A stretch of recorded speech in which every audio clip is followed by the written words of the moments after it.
ಎಲ್ಲರಿಗೂ ನಮಸ್ಕಾರ. ಇವತ್ತು ಭಗವದ್ಗೀತೆಯ 36, 37 ಮತ್ತು 38ನೇ ಶ್ಲೋಕಗಳನ್ನು ನೋಡ್ತಾ ಹೋಗೋಣ.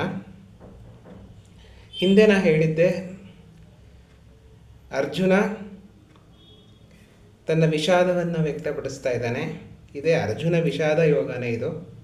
ಅರ್ಜುನನಿಗೆ ದುಃಖ ಆಗಿದೆ. ಎರಡು ಸೈನ್ಯದ ಮಧ್ಯದಲ್ಲಿ ನಿಂತ್ಕೊಂಡಾಗ ಕಡೆನೂ ಸ್ವಬಾಂಧವರಿದ್ದಾರೆ, ಈ ಕಡೆನೂ ಸ್ವಬಾಂಧವರಿದ್ದಾರೆ. ಯುದ್ಧ ಅಂದರೆ ಸಾಮಾನ್ಯ ಅಲ್ಲ. ಯಾರ್ಯಾರು ಉಳಿತಾರೆ, ಯಾರ್ಯಾರು ಇರ್ತಾರೆ, ಯಾರ್ಯಾರು ಇರಲ್ಲ ಅನ್ನೋದೇ ಗೊತ್ತಾಗಲ್ಲ. ಆ ಥರ ಯುದ್ಧಗಳು ಆಗತ್ತೆ. ಅಂತಹ ಯುದ್ಧದಲ್ಲಿ ನಾವು ಸ್ವಬಾಂಧವರನ್ನು, ಸ್ವಪಕ್ಷದವರನ್ನು, ನಮ್ಮ ಸಂಬಂಧಿಕರನ್ನೆಲ್ಲ ಕಳ್ಕೊಂಡ್ಬಿಡ್ತೀವಿ. ಅದರಿಂದ ಬರೋ ರಾಜ್ಯದಿಂದ ನಾ ಏನು ಮಾಡಲಿ ಅಂತ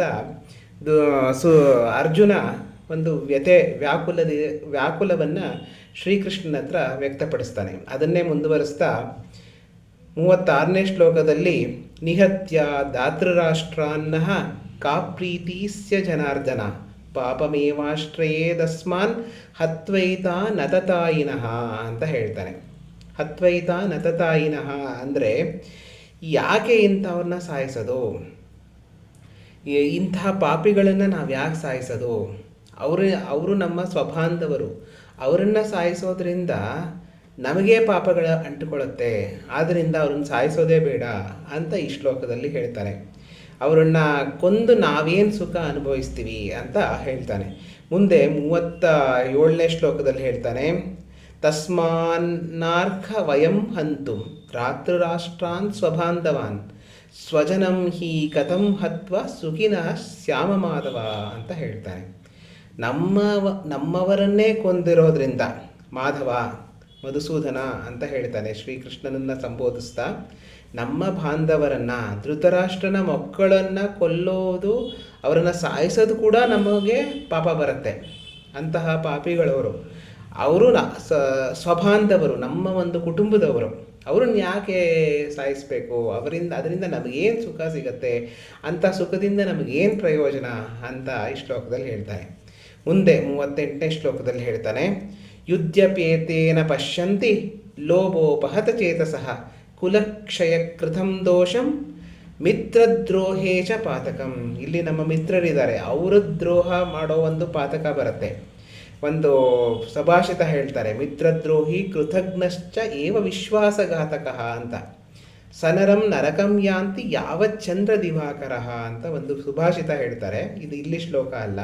ಮಿತ್ರನಿಗೆ ದ್ರೋಹ ಮಾಡೋದು, ಕೃತಜ್ಞತೆ ಇಲ್ಲದೆ ಇರೋದು, ವಿಶ್ವಾಸಘಾತಕ ಮಾಡೋನು, ಈ 3 ಜನ ಸೂರ್ಯ ಚಂದ್ರರು ಇರೋ ತನಕನೂ ನರಕದಲ್ಲಿ ಇರ್ತಾರೆ ಅಂತ ಹೇಳ್ತಾರೆ ಒಂದು ಸುಭಾಷಿತದಲ್ಲಿ. ಅದೇ ಥರ ಇವನು ಹೇಳ್ತಾ ಇದ್ದಾನೆ, ಕುಲವನ್ನು ಕ್ಷಯಿಸ್ತೀವಿ ಅಂದರೆ ನಮ್ಮ ಮಕ್ಕಳು ಮೊಮ್ಮಕ್ಕಳೆಲ್ಲ ಸತ್ತೋಗ್ತಾರೆ, ಯಾರು ಉಳಿತಾರೆ ಗೊತ್ತಾಗಲ್ಲ, ಕುಲಕ್ಷಯ ಆಗೋಗುತ್ತೆ. ಕುಲದಲ್ಲಿ ದೊಡ್ಡ ಕುಲ ಇರಬೇಕು, ಅದೇ ನಮಗೆ ಒಂದು ದೊಡ್ಡ ಒಂದು ಶಕ್ತಿ ಇದ್ದಂಗೆ. ಮಕ್ಕಳು, ಮೊಮ್ಮಕ್ಕಳು, ತಾತ ಮುತ್ತಾತಂದರು, ಮತ್ತು ದೊಡ್ಡಪ್ಪ ಚಿಕ್ಕಪ್ಪರು, ಅವ್ರ ಮಕ್ಕಳು ಎಲ್ಲರೂ ಒಟ್ಟಿಗೆ ಇದ್ದರೆ ನಮಗೊಂದು ಶಕ್ತಿ ಇದ್ದಂಗಿರುತ್ತೆ. ಅವರು ಎಲ್ಲರೂ ಇರಲ್ಲ, ಯಾರೂ ಇರಲ್ಲ ಅಂತ ಅಂದಮೇಲೆ ಅವರ ಒಂದು ಸಾವಿನಿಂದ ಕಟ್ಟುವಂತಹ ರಾಜ್ಯ ನಮಗೇಕೆ? ಅದು ಕುಲಕ್ಷಯ ಮಾಡಿರೋ ಪಾಪ ಬರುತ್ತೆ ನಮಗೆ. ಮತ್ತು ಮಿತ್ರರಿಗೆ ದ್ರೋಹ ಮಾಡಿರೋ ಪಾತಕ ಅಂದರೆ ನಮ್ಮಲ್ಲಿ ಎಲ್ಲ ಮಿತ್ರರಿದ್ದಾರೆ, ಅವರನ್ನ ಸಾಯಿಸೋದು, ಅದರಿಂದ ಮಿತ್ರ ದ್ರೋಹದಿಂದ ಆಗುವಂತಹ ಪಾಪ ಇದೆಲ್ಲ ಬರುತ್ತೆ ನನಗೆ ಅಂತ ಹೇಳಿ ಅರ್ಜುನ ಯೋಚನೆ ಮಾಡೋಕ್ಕೆ ಶುರು ಮಾಡ್ತಾನೆ. ಇಲ್ಲೇನಪ್ಪ ಅಂದರೆ, ನಮಗೆ ಒಂದು ಕಾನ್ಫಿಡೆನ್ಸ್ ಕಡಿಮೆ ಆದಾಗ, ನಮ್ಮ ಒಂದು ಅಂತಃಶಕ್ತಿ ಕಡಿಮೆ ಕುಂದಿದಾಗ ನಮ್ಗೆ ಏನೇನೋ ಯೋಚನೆಗಳು ಬಂದ್ಬಿಡತ್ತೆ.